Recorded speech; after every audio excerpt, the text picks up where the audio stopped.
YouTube. Today's a cool day because I get to do something that I've been wanting to do for a long time, which is a rundown of my Mesa Boogie rig. Now, something that I used to really enjoy doing when I was a teenager and I was first learning how to play guitar was looking at rig rundowns of guitarists' rigs that I admired.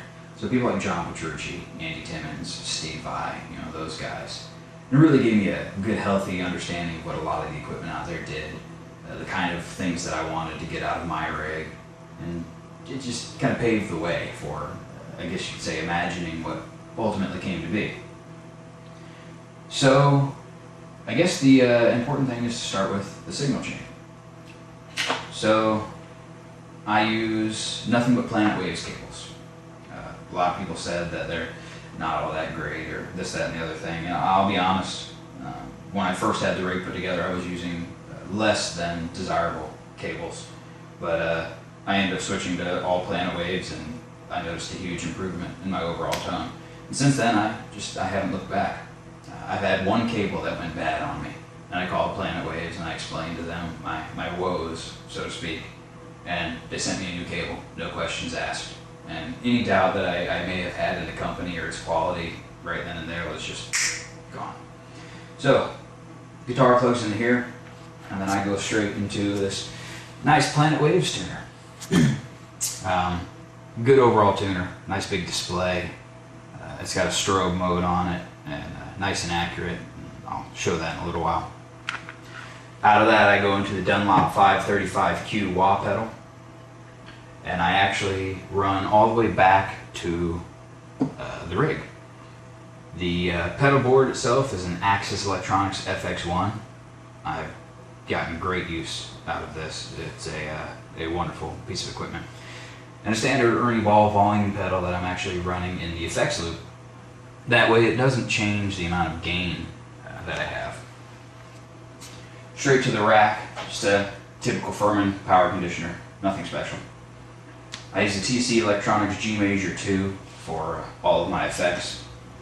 I've got a 266XL by DBX wired in here.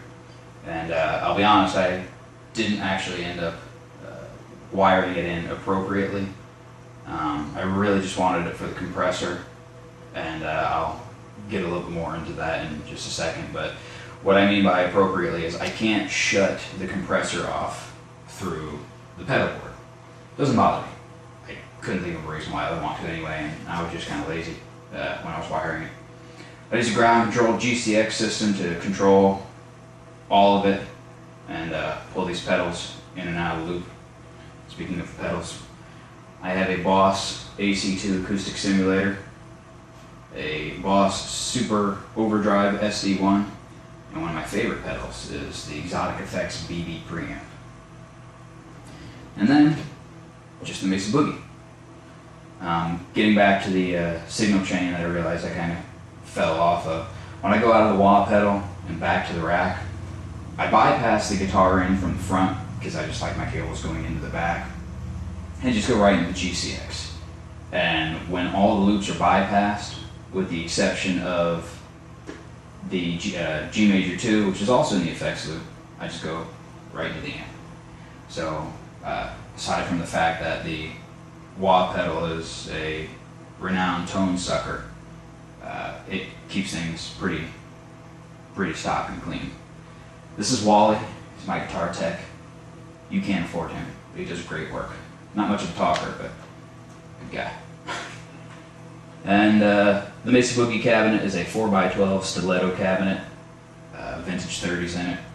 Nothing special or out of the ordinary there. Now, one thing that I always really liked about the more detailed rig rundowns that I saw online was when they would give you a demonstration. I was always really disappointed when you get knee deep into this great rig rundown and they'd finish what all the stuff was, say, alright, bye. No tones, no nothing. So let's go ahead and get into some tones. Alright, so I have an Ernie Ball Music Man JP6 that I'm going to be using for this. This is one of the original runs, not the nice one with signed headstock or anything, but before he actually had any form of signature pickups. So these are the custom DiMarzios they first came with. And interesting thing about this guitar is that when I first got it, the person who had it before me customized it. I say that with a bit of a grimace because they actually beat the hell out of it. They covered up the piezo hole here, relocated the switch down here, relocated this one a ½ inch this way toward the horn of the guitar. I don't know why. Painted it this really obnoxious color of forest green, and it was not well done at all. Because of that, I actually managed to pick it up for a pretty reasonable price. But I spent many months sanding it down and making it what it is today, which, albeit not perfect, is absolutely my favorite guitar. I'm not sure how well it'll come through in the video, but there is actually a black to pewter fade that comes in at an angle that was done on this. That's why there's no logo on the headstock, because the headstock was originally a natural finish. I didn't really like it with this scheme, personally. One day I fully intend to have John re-sign it, but that's a little ways away.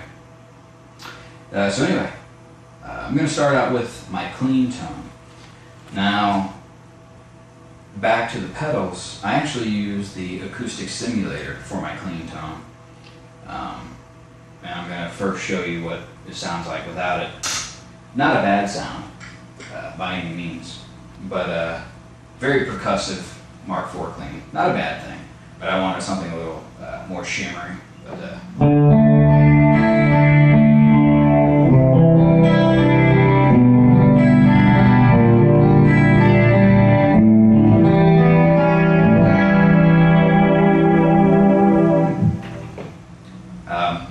quick little detour.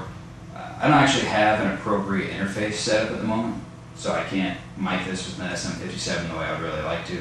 So whatever sounds you're hearing are going to be a combination of the camera microphones and a Zoom H1 recorder that I have placed off to the side, whatever ends up sounding best. Anyway, so standard Mark IV clean.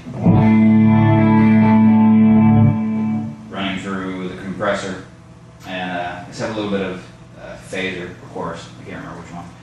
If I turn the pedal back on, it's a little bit more shimmery.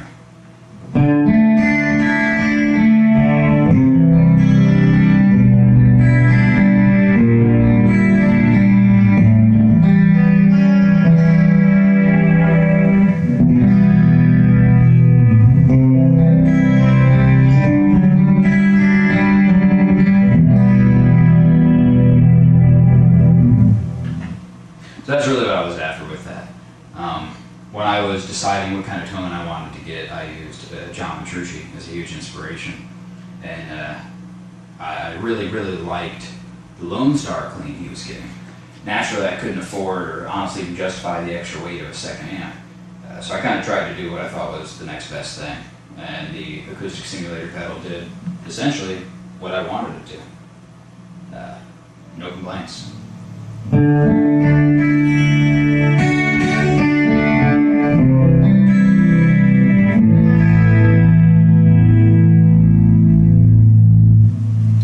If we move on to the dirtier sounds, we've got a really nice, tight, dry, percussive rhythm, metal, heavy, which is something the Mark IV is really well known for. The room that I'm in is not the most advantageous for a high gain amp, so you're going to hear a little bit of additional hum that you probably otherwise wouldn't notice, but just try to ignore it. So anyway, that's my clean tone. Onto the rhythm.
The next one that I have set up is the same tone with a really hard chorusing effect on it.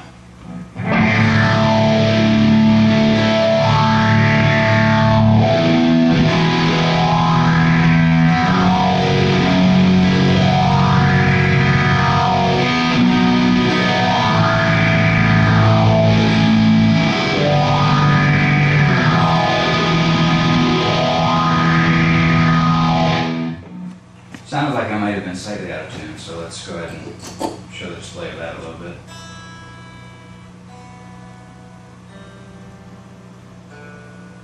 There it is.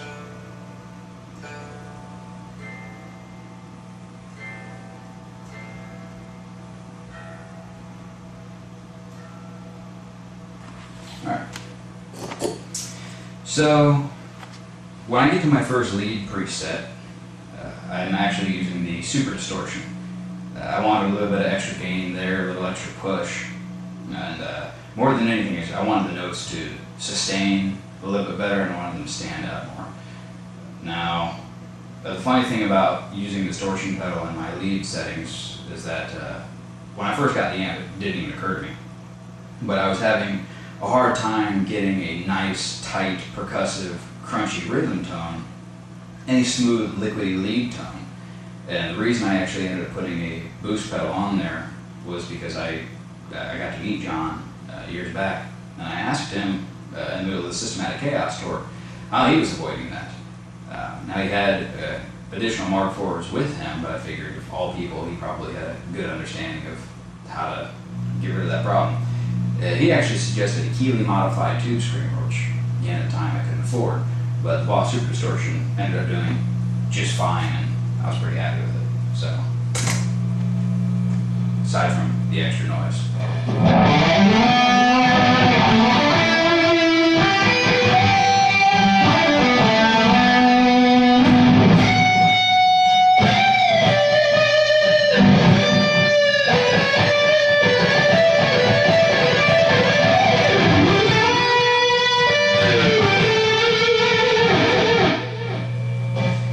Obviously, you can guess there's a little bit of delay on there. A lot of extra noise. But, yeah, that's my standard lead sound.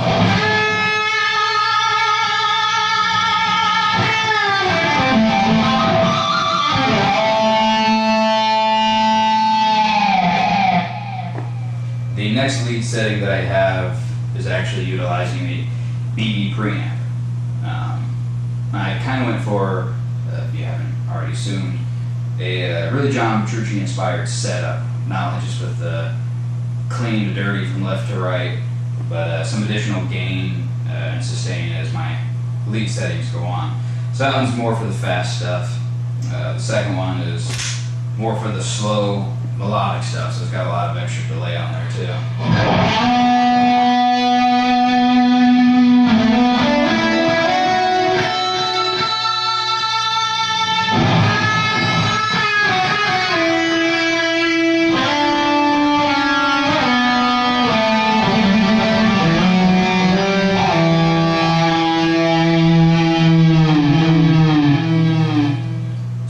Delay setting that I have is same exact thing, BB preamp and all, but a lot of extra delay. And that was only meant for really obnoxious volume swells.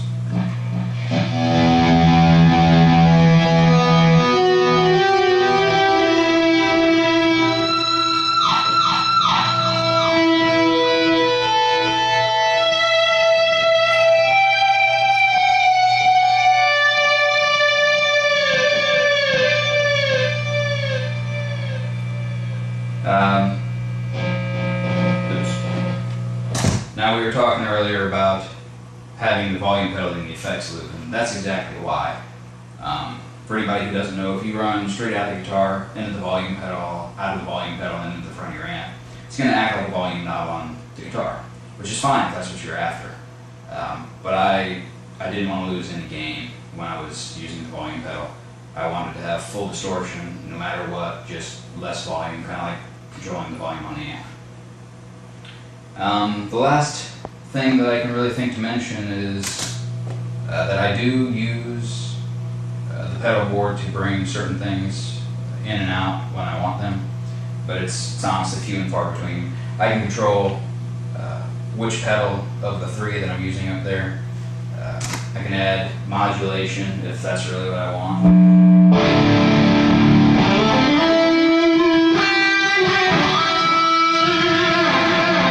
Can't really hear it, but there's very small amount of chorus in that. It's supposed to be subtle.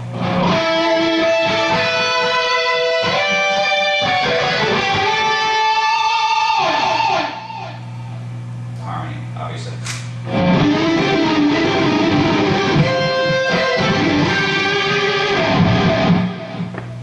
And, oh yeah, wah pedal, I guess. Let's get that out of here.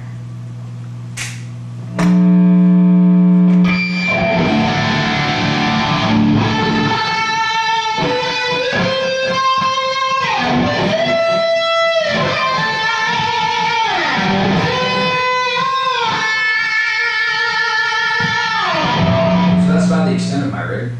I hope you enjoyed a little bit of insight into it, or at the very least, in a day and age where the Axe effects and the Kemper profile, which are incredible units, by the way, no bashing at all, but in a day where those have taken over and have made rig rundowns essentially obsolete, I hope any guitarists maybe took a little bit of nostalgia from this and hopefully enjoyed looking at some analog stuff.